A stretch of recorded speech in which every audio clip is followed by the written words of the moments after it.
Okay, so the story of Tangled kind of begins right with this prologue leading up to Rapunzel's enslavement in the tower.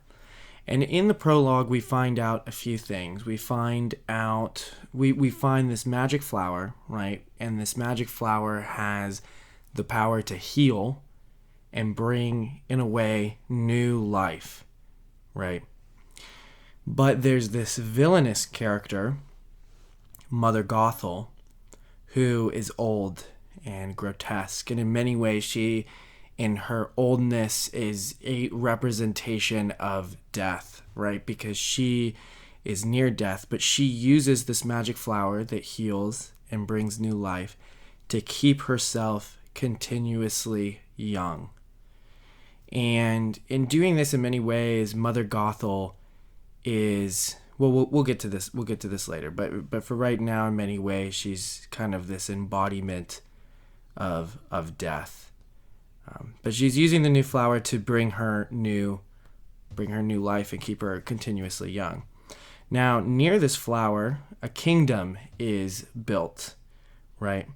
And there is a good and righteous king who rules this kingdom, who is deeply in love with his wife. But his wife gets very, very sick. And so the good king sends out all his men across the land in hopes to find the magic flower to heal his wife. Now, they do succeed, and they find the flower, and they create like a tea for the queen, and the flower heals the queen, and she gives birth to a little baby with blonde hair who is Rapunzel. And Rapunzel, like the flower, Rapunzel's hair brings healing and new life. At least at this point of the story, we believe it's coming from her hair. But her hair glows when you sing a special song to it. Her hair glows, and it has the ability to heal and bring new life. So Mother Gothel, who has been using the flower, who can't use the flower anymore because the flower has been taken away, was given to the queen, goes to try and steal some of Rapunzel's hair to keep the hair with her so that she can continue to keep herself continuously young.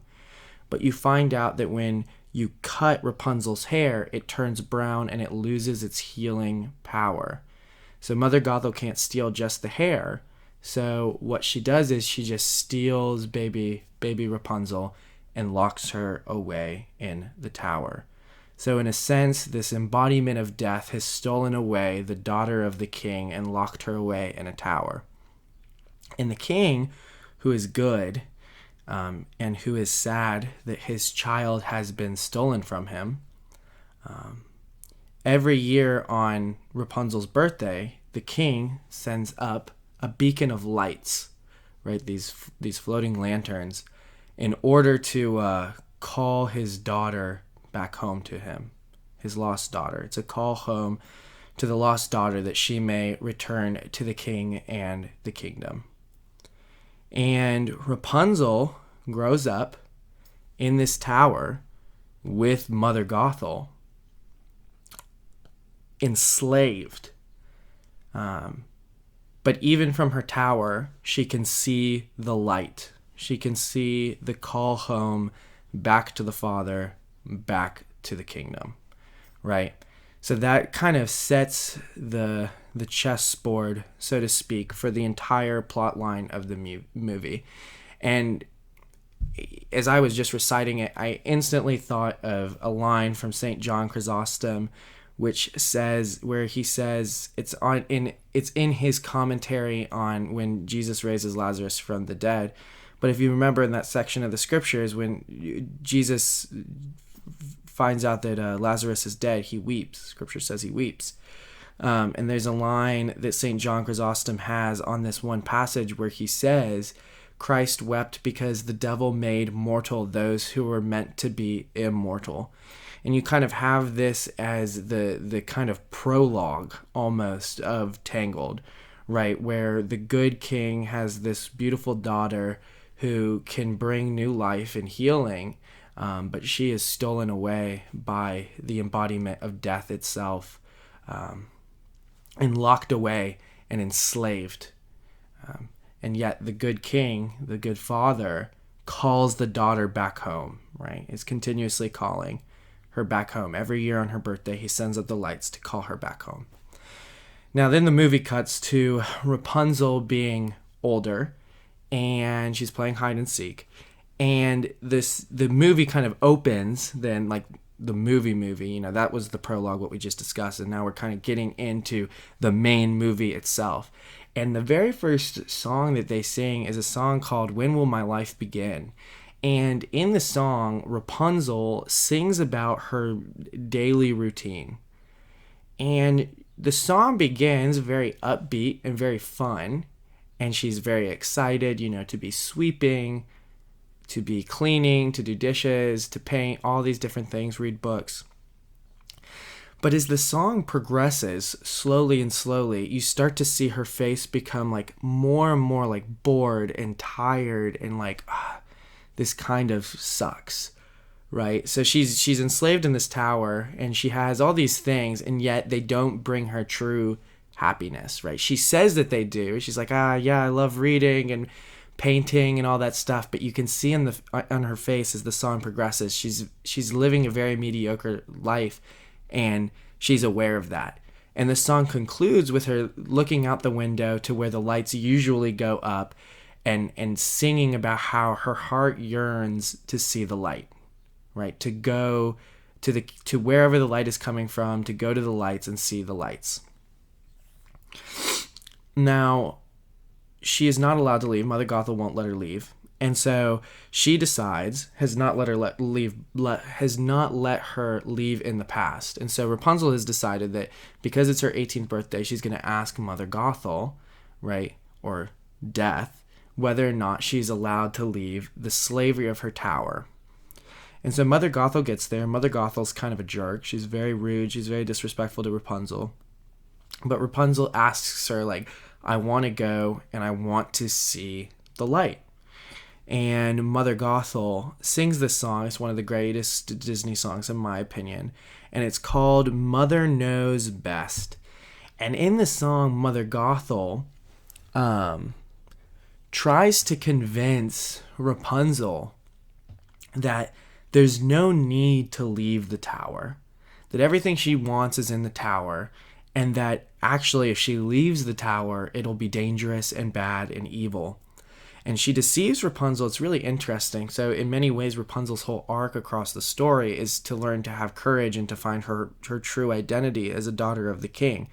And so Mother Gothel, when like preying on her weaknesses, tries to scare her, right? Because that's her weakness. She's afraid to leave the tower. And so Mother Gothel plays into that. And so she manipulates Rapunzel by telling her partial truths into preying into Rapunzel's weaknesses in order to scare Rapunzel into staying into the tower. And it kind of works, right? She kind of succeeds in scaring Rapunzel that the world that in leaving the tower will ultimately be worse than staying where she is now.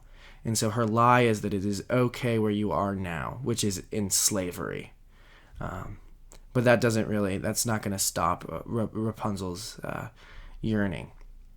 So the movie, I believe, here cuts. I actually don't have a script. I'm just kind of reciting what I know. I've seen it so many times. But I believe this is like where it cuts to Flynn Rider's character.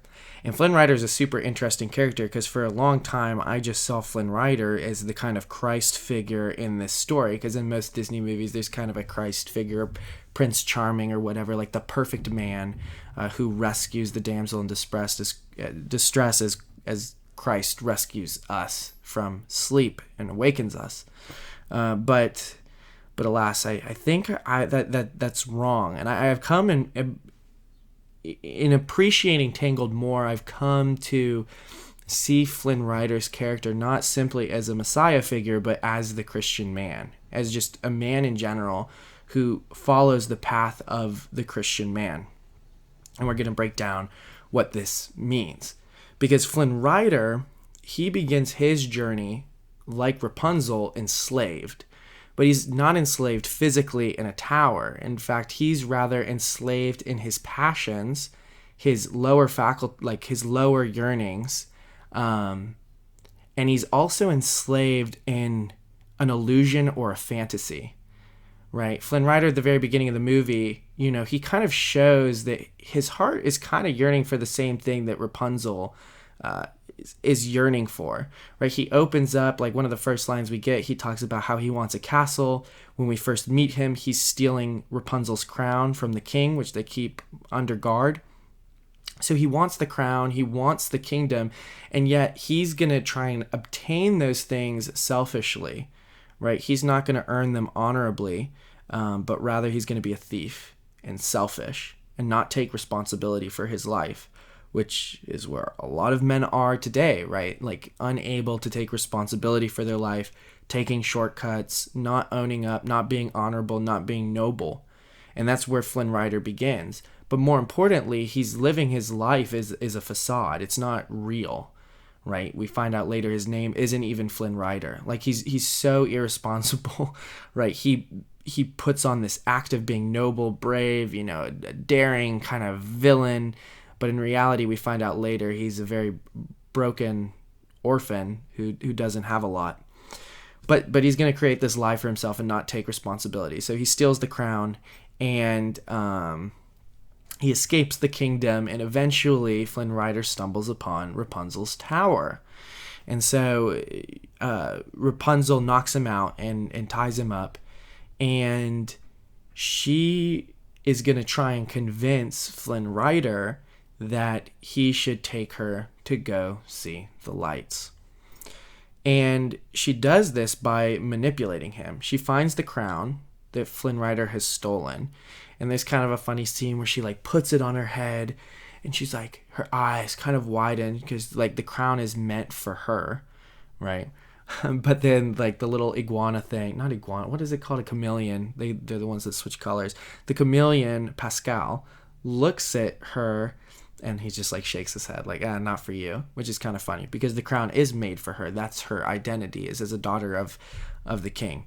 So anyway, she convinces Flynn Rider to take her to the castle by telling him that she will give him the crown in exchange for his services, right? If he takes her to the kingdom, she'll give him back his crown and they can, go their separate ways. And Flynn Rider, who at this point is an unhonorable man, accepts, right? He doesn't want to take Rapunzel to the kingdom because he loves her. He does not want to reconcile her to the father because he loves her, but rather he wants something from her, which once again speaks volumes to the modern man who enters into relationships with women for self-indulging reasons, who would rather self-indulge with a woman rather than selflessly give himself to her and to reconcile her to the father.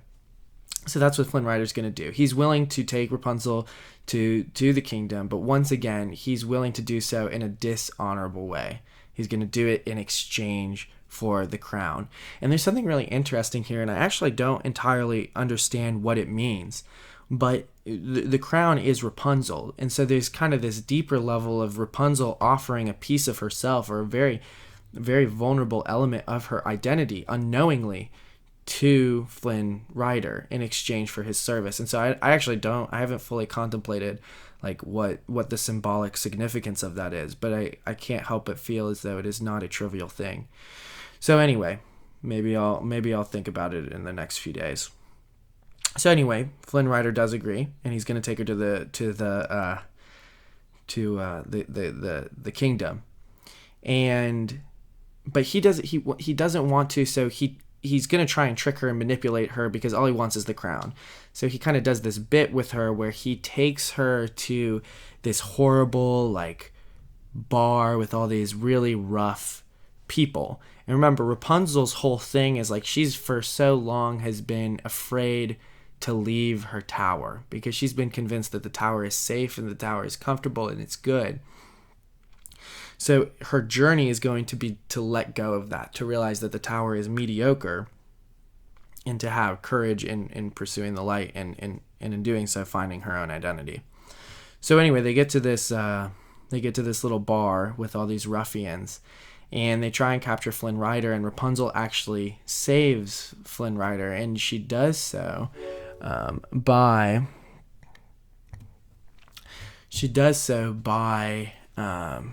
dang, I'm getting a group chat, and it's all these messages are popping up, and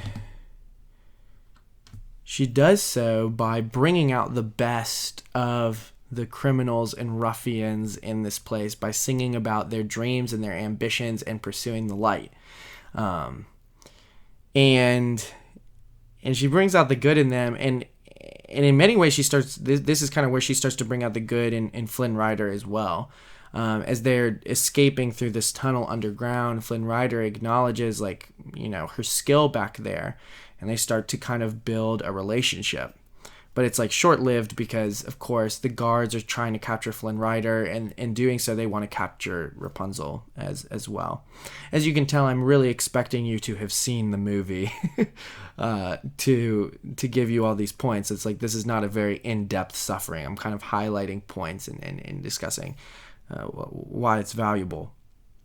So they escape these guards, and in doing so, they get trapped under these rocks that are inside this little cavern under rocks where they can't get out, and it's flooding. So they're both about to die. And Flynn Rider cuts his hand trying to dig the rocks out so that they can escape, but they can't. And so Flynn Rider, as he's about to die, tells Rapunzel that his real name is Eugene. And Rapunzel tells him that her hair lights up and glows and can heal people when she sings the song. And so she begins to sing the song, and her hair lights up, and they're able to escape. But this leads into a new level of vulnerability in Flynn Rider and Rapunzel's relationship. Rapunzel and Eugene have both revealed very intimate elements of who they are to the other. And in that way, they both begin to mature. Flynn Rider begins to see Rapunzel for who she is.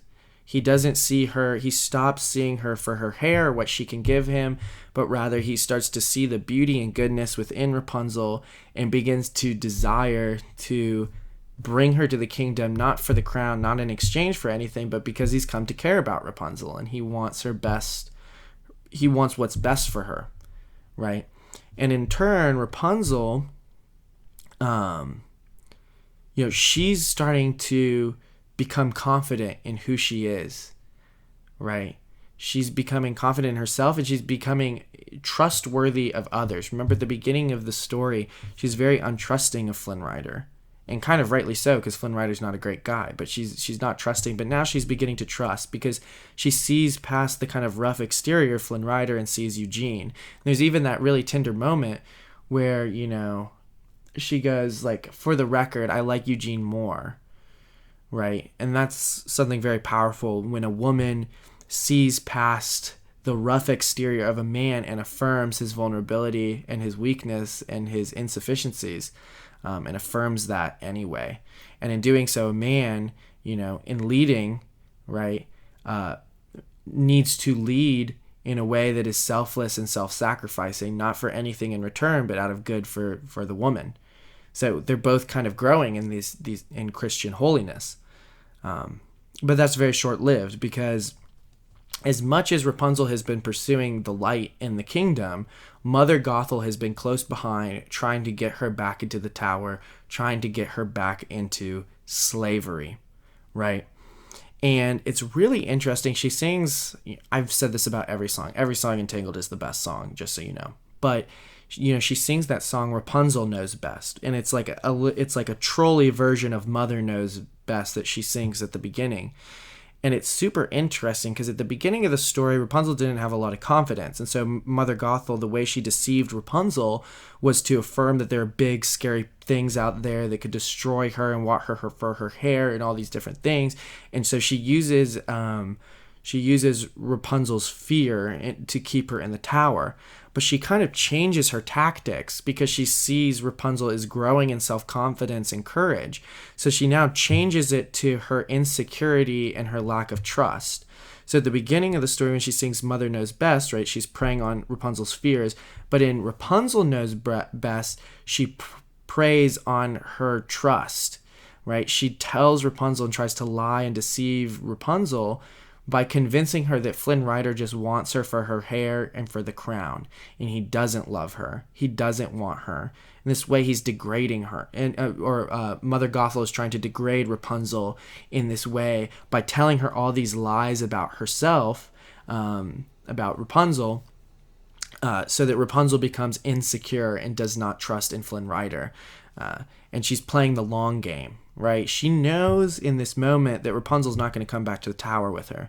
So she's trying to plant seeds in Rapunzel's heart, seeds of doubt and despair and lack of trust, in order to eventually get Rapunzel to have a complete and total breakdown and come back to the tower. There's even that line right after this scene where she goes back and she meets up with these two ruffians who've been allied with her throughout the movie, and she says, patience boys, all good things come to those who wait.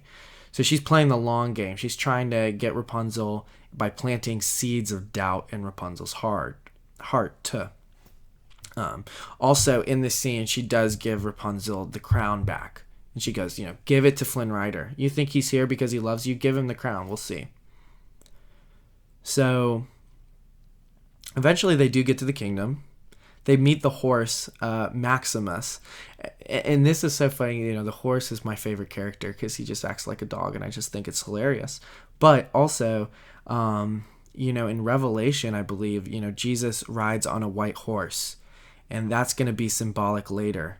That's going to be very important. And Maximus is a noble character, even though he's a horse, right? He's virtuous and he upholds the law and he's just, even with Flynn Rider. But he's also merciful in the end, right? He ends up saving Flynn Rider in the end. But anyway, this is like a whole thing about Maximus being cool. So anyway, they get to the kingdom. Eugene succeeds in getting Rapunzel to the kingdom. And when they get there, it's super, super interesting. So, in most Disney movies, when the hero gets what they want, it's like not really what they want. And kind of the moral of the story is that they were good in the beginning and they lost their way when they got what they want. That might sound confusing, but I'm going to give you an example and it's going to make sense, okay? So like in Aladdin meets Jasmine and he wants to be a prince. However, when Genie makes him a prince, he finds out that he's kind of like a punk when he's a prince. And Jasmine doesn't really like him anymore. And it isn't until he kind of embraces who he was, the street rat, it isn't until he embraces that he's able to then go and defeat Jafar and win Jasmine's heart. Or think about Tarzan.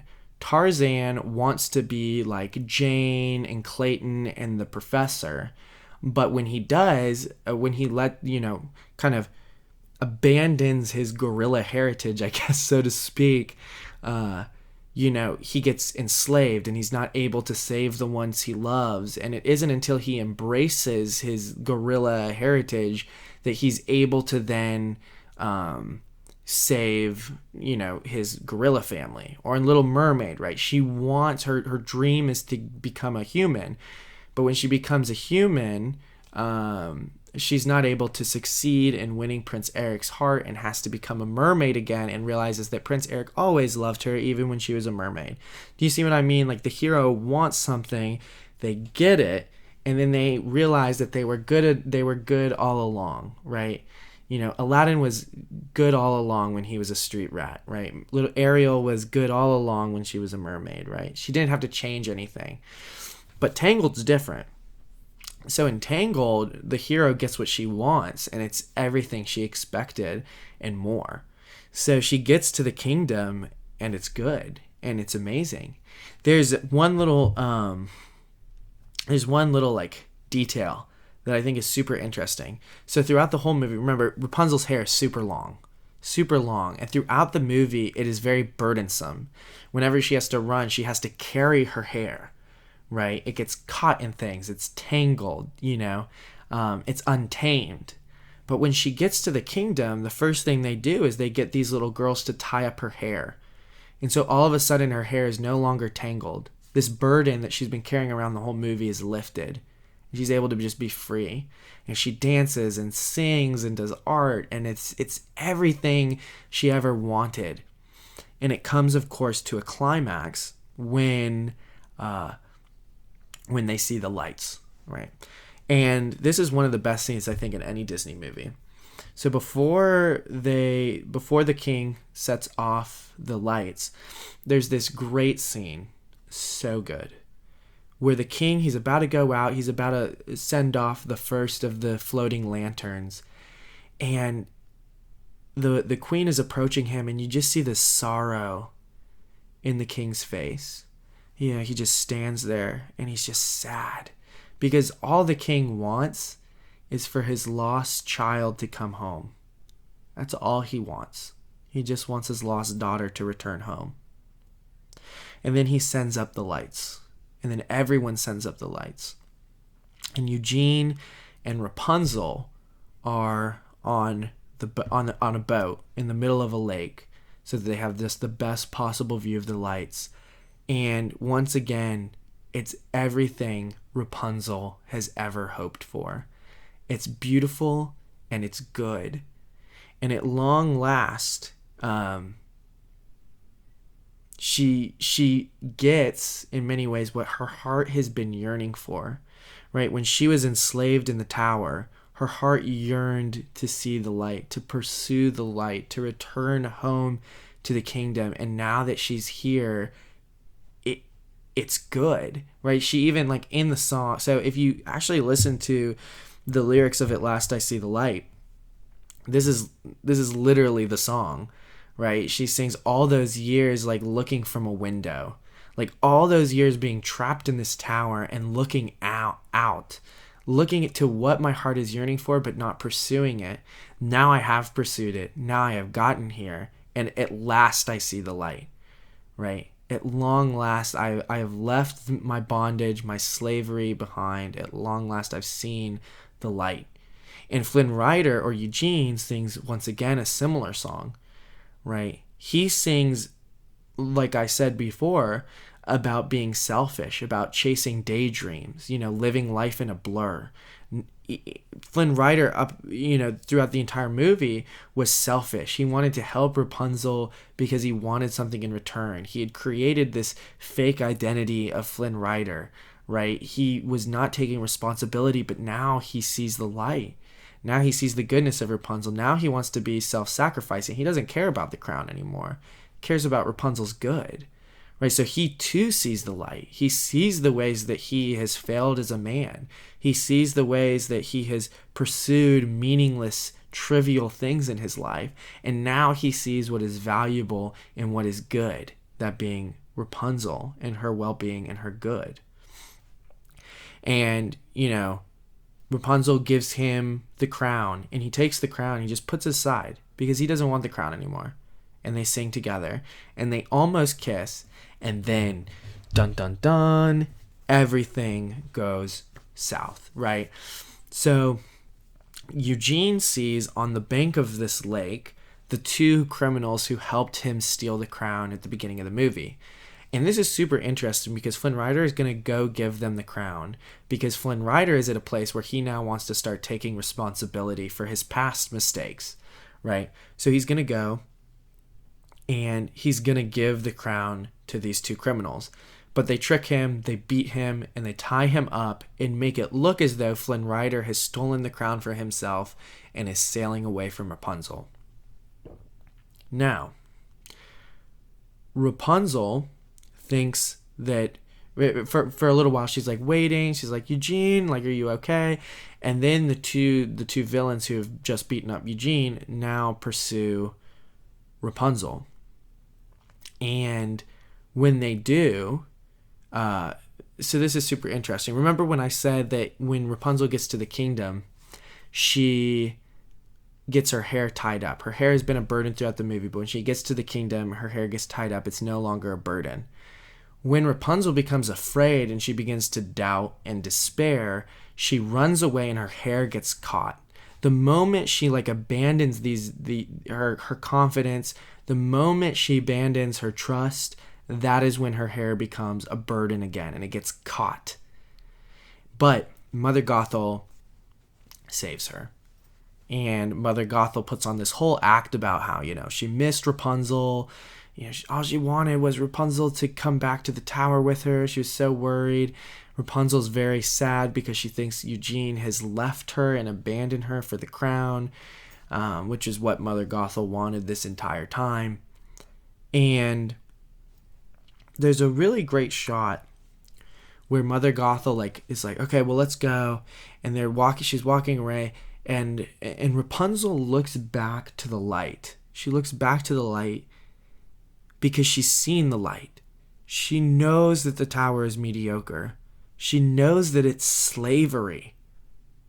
And yet, in this moment of despair and weakness and sadness and lack of trust, she gives in and goes back with Mother Gothel back to the tower.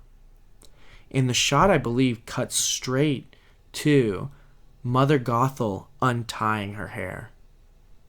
Remember when I said that they tied her hair up in the kingdom and it was no longer a burden? When they get back to the tower, it's Mother Gothel who's the one who unties her hair. And now it's once again long and loose and tangled. Now, Rapunzel, being there, starts to realize that she has been unconsciously painting the light, and I think it's like the king's sigil or the kingdom's sigil. She's been painting it unconsciously her whole life. Her whole life she has known unconsciously that she was made for the kingdom, that she's from the kingdom, that she belongs with the kingdom. And it's then that she realizes that she's the lost princess. And when she realizes she's the lost princess, she realizes, one, the tower's mediocre and it sucks, and Mother Gothel's a villain. And two, she finally sees her identity. That her identity is not in her hair, it's not in the tower, it's not in Mother Gothel, it's not in anything else. It's not in Flynn Rider or Eugene either. It's her identity is that she is a daughter of the king and that she belongs in the kingdom. So she confronts Mother Gothel, and Mother Gothel has this great line where she's like, oh, you want me to be the bad guy? I'll be the bad guy. So Mother Gothel beats up Rapunzel and chains her up. Now it cuts to Eugene being in prison, and he's going to get hanged. He's going to get hanged. I'm pretty sure that's correct. He's going to get hanged for stealing the crown. But Maximus, the horse, rescues him with all the crazy criminals from the Snuggly Duckling from the beginning of the movie. And remember when I said, that Christ, in Revelation, Christ, I believe, rides a white horse. And you see Eugene, as he has become a man, he rides this white horse to go rescue Rapunzel from the tower, from Mother Gothel, from death. Right? And this is super interesting because in many ways, a man's journey in life is to become Christ for his flock or for his family, right? To literally become Christ, to lay down your life for your wife or for your congregation selflessly, right? To take responsibility for your past and to pave a good future for the good of others going forward. And that's what Eugene does. So Eugene, towards the end of the story, has donned the armor of Christ. I don't know if that's even a word, but it kind of sounds right there. Sounds good. He dons. I don't know what the word is. Anyway, he puts on the armor of Christ, right? The symbol of Christ. He is going to be Christ for Rapunzel. He is riding upon the white steed to rescue Rapunzel from slavery and death, right? And he gets to the tower, and he climbs to the top, and he gets inside, and what happens? Mother Gothel stabs him. She stabs him in the side. And Flynn Rider falls to his knees, and he's dying. And Rapunzel flips out, because Rapunzel is there. She's, her mouth is gagged, bound. I don't know. Her mouth is bound and she is in chains, but she's able to get the little cloth off her mouth, and she tells Mother Gothel, if you allow me to heal Eugene, I will go with you and I will not fight. I will go with you and I will sing you this song forever so that you can stay young forever. Here's another thing too that's really interesting. Rapunzel, in many ways, is the embodiment of the pure and true woman. Rapunzel brings life. She gives life through her hair. And Mother Gothel is kind of like the anti-woman. She devours life, right? Think of something like abortion, like women who get abortion, who take the life of their children, right?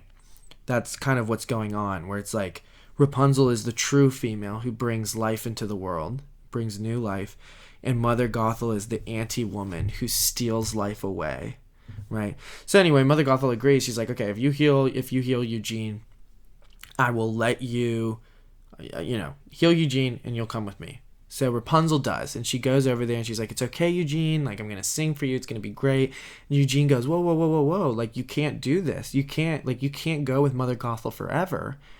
And in what is, I believe, truly the greatest scene in any Disney movie ever, Rapunzel says, if I don't do this, no. So Eugene says, like, don't do this. And she goes, I have to do this. Like, you'll die if I don't. And then Eugene says, in the best line in any Disney movie, this is the best scene in any Disney movie. Eugene says, but if I let you do this, then you'll die.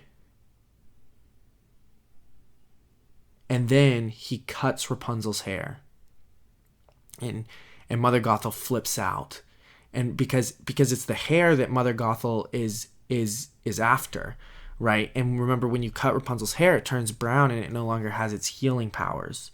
So Eugene literally lays down his life to free Rapunzel. He cuts her hair, freeing her from her burden, freeing her from Mother Gothel's grasp, right? And in doing so is freeing her from the slavery of the tower, right? So in this way, Eugene has become the Christ-centered man, the man who meets his wife, whether that be a physical woman or the church, if you become a priest, right? Where he meets them and frees them from death in many ways, right? He takes on the mantle of Christ. He is self-sacrificing. He lays down his life for the good of the other. He enters into the tower, into the slavery and bondage of the tower, to liberate Rapunzel from sin and death. And that is what men are called to do for their spouse or for their congregation if they become a priest. Not to say that man is literally Christ, I guess, like physically, obviously I Jacob Ragazine did not die on a cross, but I hope to take up my cross daily in being a disciple of Christ. And I think that's kind of what is being done here, where Flynn Rider truly takes up the cross. Anyway, Mother Gothel shrivels up. She becomes old and shrivels up and trips and falls out of the tower and explodes into dust, because that's all she is. She is just dust. And Eugene dies. And Rapunzel weeps for him. And something really crazy happens as her tears fall on him. Light begins to illuminate out of his wound. And Eugene is raised from the dead. So he dies to free Rapunzel from slavery of the tower and death. And then he rises again. Who does that sound like? I don't know. Maybe Jesus Christ, second person of the Trinity. Maybe, I don't know. Anyway, so he rises from the dead, and Rapunzel is very happy. And after he rises from the dead, what does he do? He takes Rapunzel and he brings her back to the Father, which once again, getting into a man's journey, right? if you're married to a woman, your mission in life is to get her to heaven, right? To lead her to heaven, to lead her to reconciliation with the Father. And that's exactly what Eugene does. And in doing so, he marries Rapunzel. And in doing so, Eugene, in being a good leader and taking responsibility and pursuing the light as well, he becomes adopted into the royal family, right? Because he marries Rapunzel. And so in the end, Eugene kind of gets everything that he wants too. And there's this great scene, when the father and mother see Rapunzel for the first time, they very reminiscent or very similar to the story of the prodigal son. They run to meet her and embrace her. And it's very tender and it's very beautiful. So that's kind of the story of Tangled. And I'm going to talk about why this is important, why this story matters, and how it applies to our daily life. But I'm going to take a quick break.